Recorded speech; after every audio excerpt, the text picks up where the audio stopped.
কক্সবাজারের বার্মিজ আচার আর কিনতে হবে না, বাড়িতেই তৈরি করে নিতে পারবেন ঘরোয়া মশলায়। ভিউয়ার্স, আসসালামু আলাইকুম, সবাইকে ওয়েলকাম করছি আমার চ্যানেলে নতুন আরেকটি রেসিপি দেখার জন্য। আজ আমি কক্সবাজারের বার্মিজ আচার রেসিপিটি খুব সহজভাবে শেয়ার করব।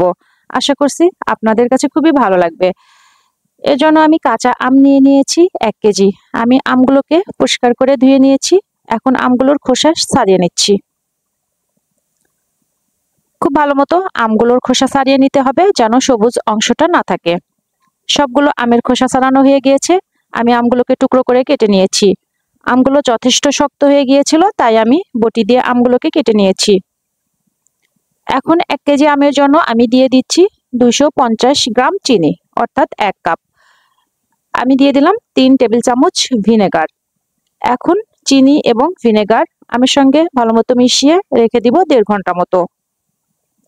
এর ফাঁকে আমি আমের জন্য স্পেশাল একটি মশলা তৈরি করে নিব। এর জন্য আমি কিছু মশলা নিয়ে নিয়েছি। এখন আমি মশলাগুলোকে কিছুটা টেলে নিব। আমি প্রথমে দিয়ে দিলাম শুকনা মরিচ। আমি 10-12টি শুকনো মরিচ নিয়ে নিয়েছি। কিছুক্ষণ নেড়েচেড়ে দিয়ে দিলাম তেজপাতা 3টা। এরপরে আমি এক এক করে মশলাগুলো দিয়ে দিব। যেমন ধনিয়া দিয়ে দিলাম 4 টেবিল চামচ। এখন ধনিয়া দেওয়ার পরে কিছুক্ষণ নেড়েচেড়ে নিব। কিছুক্ষণ নেড়েচেড়ে নিয়েই আমি দিয়ে দিব 5 ফোড়ন 2 টেবিল চামচ। এছাড়াও দিয়ে দিচ্ছি মৌরি বা মিষ্টি জিরা 2 টেবিল চামচ আর জিরা 2 টেবিল চামচ। সবগুলো আমি 2 মিনিট মতো কিছুক্ষণ নেড়েচেড়ে ভেজে নিব। এরপরে আমি একটি পাত্রে ছড়িয়ে কিছুটা ঠান্ডা করে নিব। এরপর ব্লেন্ডারে ব্লেন্ড করে নিব।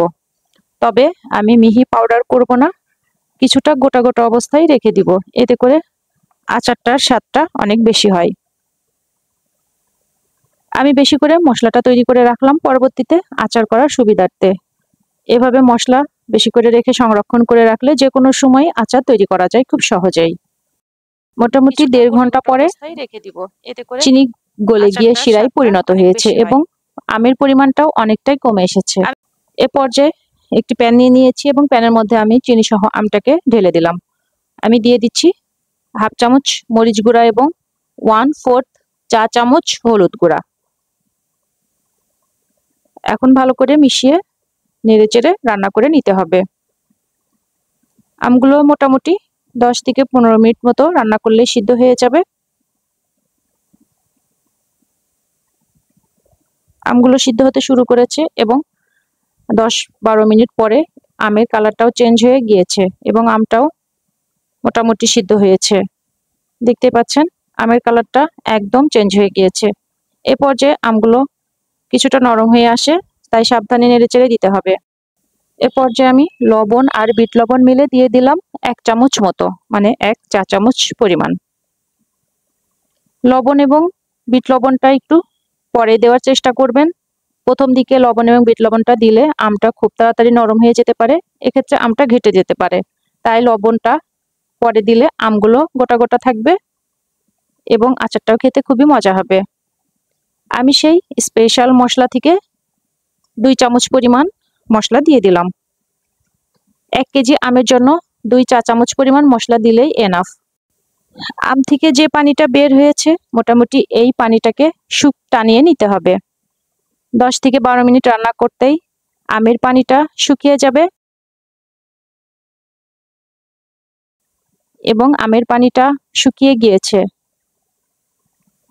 দেখতেই পাচ্ছেন। এই অবস্থায় আর বেশিক্ষণ আমের আচারটি রান্না করা যাবে না, এতে করে খুব বেশি শুকনা হয়ে যাবে আর খেতে একদম ভালো লাগবে না।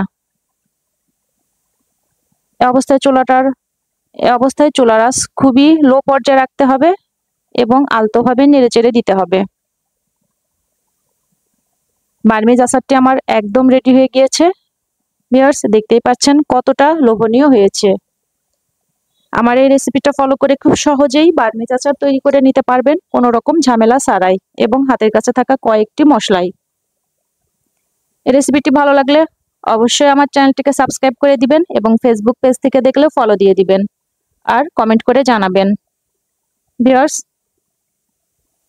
বার্মিজ আচারটি বানানো খুবই সহজ, তাই ঝটপট বানিয়ে নিন কাঁচা আম ফুরিয়ে যাওয়ার আগেই। আজ এই পর্যন্তই। সবাই ভালো থাকবেন। আল্লাহ হাফেজ। আসসালামু আলাইকুম।